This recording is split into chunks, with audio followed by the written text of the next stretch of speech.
रायगड, महाराष्ट्रासह देश विदेशातील ताज्या बातम्या पाहण्यासाठी मॅक्स इंडिया लाईव्ह चॅनलला सबस्क्राईब करा आणि बेल आयकॉन दाबायला विसरू नका।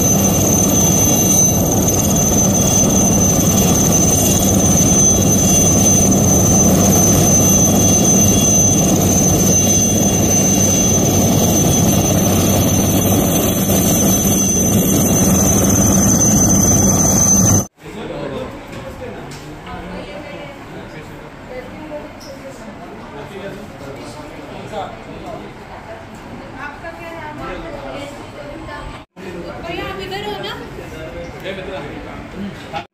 भैया आप इधर हो ना?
उचलला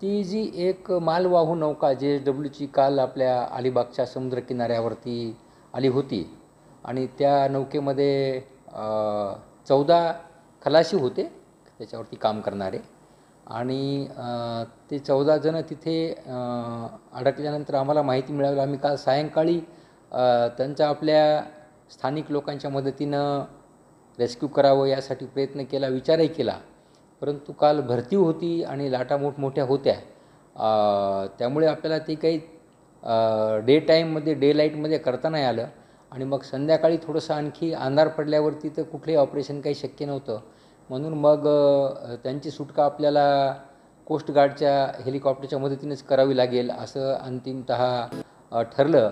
त्याप्रमाणे आपण आज सकाळी इंडियन कोस्ट गार्डचे हेलिकॉप्टर आहे तर त्यांना पाचारण करून आपण या 14ही लोकांचं सुखरूप सुटका केलेली आहे आणि ते 14ही लोक सुरक्षित आहेत आणि त्यांची आरोग्यही त्यांचं चांगलं आहे।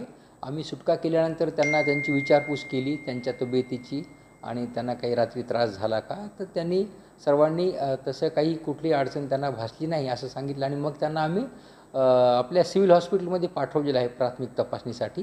सिव्हिल हॉस्पिटलमध्ये त्यांची प्राथमिक तपासणी होऊन त्यांचं जर आरोग्य व्यवस्थित असेल, काही इश्यू नसेल तर मग त्यांना ते त्यांच्या घरी सोडण्यात येईल। तर ह्या रेस्क्यू करण्यासाठी इंडियन कोस्टल गार्डने आम्हाला चांगली मदत केली, स्थानिक पोलिसांनी पण त्याच्यामध्ये सहभाग नोंदवला आणि कोऑर्डिनेशन करून केलं गेलं।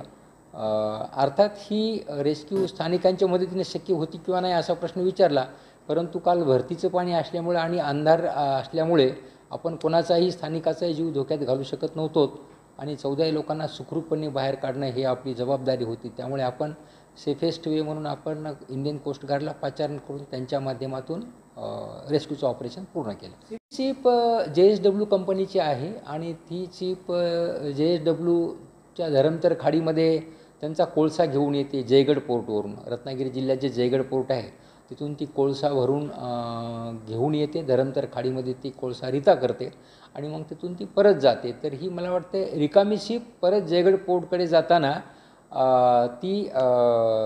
तिची दिशा बदलल्या गेली आणि कदाचित माहीत नाही आता ते तांत्रिक काय कारणं आहे ते त्याचा तपास वेगळ्या पद्धतीने चालू आहे. तर ते मरीन डिपार्टमेंट त्याचा तपास करेल काय नेमके कारण आहेत काय नाही ते प्रत्यक्ष.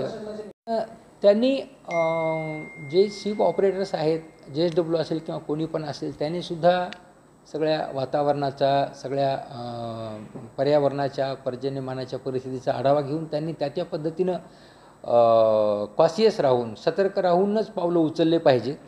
आता या केसमध्ये माहीत नाही त्यांची ही रुटीन कोर्समध्ये बोट खाली करून परत जात होती असं म्हणतात, पण नेमके काय कारण घडले तर याचा तपास ते आता आपले मरीनचे लोक जे आहेत ते करतील. त्यानंतर त्याचा रिपोर्ट आपल्याकडे येईल.